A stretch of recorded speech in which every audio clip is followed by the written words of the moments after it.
Commission বৃদ্ধি সহ 10 দাবিতে সকাল 6টা থেকে 8 ঘন্টা সারা দেশে পেট্রোল পাম্প বন্ধ, ডিপো থেকে তেল উত্তোলন ও পরিবহন বন্ধ রয়েছে। পেট্রোল পাম্প ও ট্যাঙ্ক লরির মালিক ঐক্য পরিষদের ডাকে চলছে এ কর্মসূচি। আর এই বিষয়ে আরো জানাতে সিলেট থেকে যুক্ত হচ্ছেন সহকর্মী রানা মজুমদার। রানা, পেট্রোল পাম্পে ধর্মঘটের কারণে সিলেটে যান ব্যবহারকারীদের কি অবস্থা পড়তে হচ্ছে এবং কর্মসূচির বিষয়ে আর কি জানা গেছে? এই ঈদে জামা জুতো অ্যাক্সেসরিজের ডিসকাউন্ট। দেখুন, সারা দেশের মতো সিলেটেও কিন্তু পেট্রোল পাম্প এবং ট্যাঙ্ক লরি মালিক ঐক্য পরিষদের যারা রয়েছেন তারা কিন্তু তাদের যে কর্মবিরতি সেটি পালন করছেন।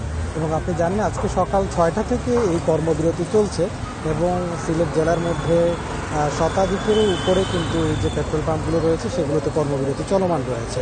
আমরা এই মুহূর্তে রয়েছি সিলেটের অন্যতম প্রাণকেন্দ্র যে এলাকাটি বন্দরবাজার এলাকার একটি পেট্রোল পাম্পে, এবং এখানে এসে আমরা দেখতে পেলাম যে মূলত সকাল থেকেই পেট্রোল পাম্পটি বন্ধ রয়েছে এবং এখানে পেট্রোল পাম্প পরিচালনা করার জন্য কোনো ধরনের আসলে কোনো কর্মী কিংবা সংশ্লিষ্ট কর্তৃপক্ষ তারা কেউই কিন্তু আসেননি, অর্থাৎ সকাল থেকেই পেট্রোল পাম্পটি বন্ধ রাখা হয়েছে।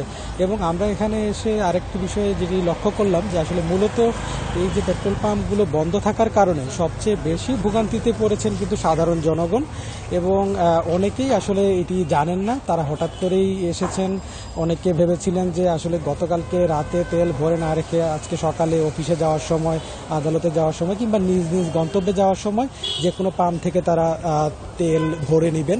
তো সেক্ষেত্রে আসলে অকটেন বলেন কিংবা ডিজেল বলেন কিংবা পেট্রোল বলেন কোনোটিই কিন্তু আসলে এখন পাওয়া যাচ্ছে না।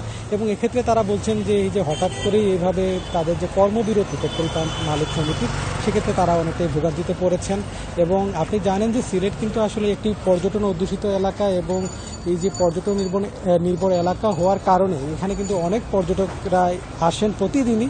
তো সেক্ষেত্রে অনেক পর্যটকবাহী যে যানবাহনগুলো রয়েছে সেগুলোর চালকদের সাথে আমাদের কথা হয়েছে, তারাও যে বিষয়টি জানিয়েছেন এভাবে হঠাৎ করেই এই কর্মবিরতির কারণে তারা অনেকটাই বিপাকে পড়েছেন। তবে যারা পেট্রোল পাম্পের মালিক যারা রয়েছেন কিংবা সংশ্লিষ্ট যারা কর্তৃপক্ষ রয়েছেন তাদের সঙ্গে আমরা কথা বলার চেষ্টা করেছিলাম। তারা যে বিষয়টি জানিয়েছেন যাতে করে দ্রুত এই সমস্যার সমাধান করা হয়, এই দাবিটুকু তারা জানিয়েছেন, না হলে আরও কঠোর কর্মসূচি তারা দিবেন। এই ছিল সিলেট থেকে। পাম্প মালিকদের ধর্মঘট নিয়ে সিলেট থেকে জানাচ্ছিলেন সহকর্মী রানা মজুমদার।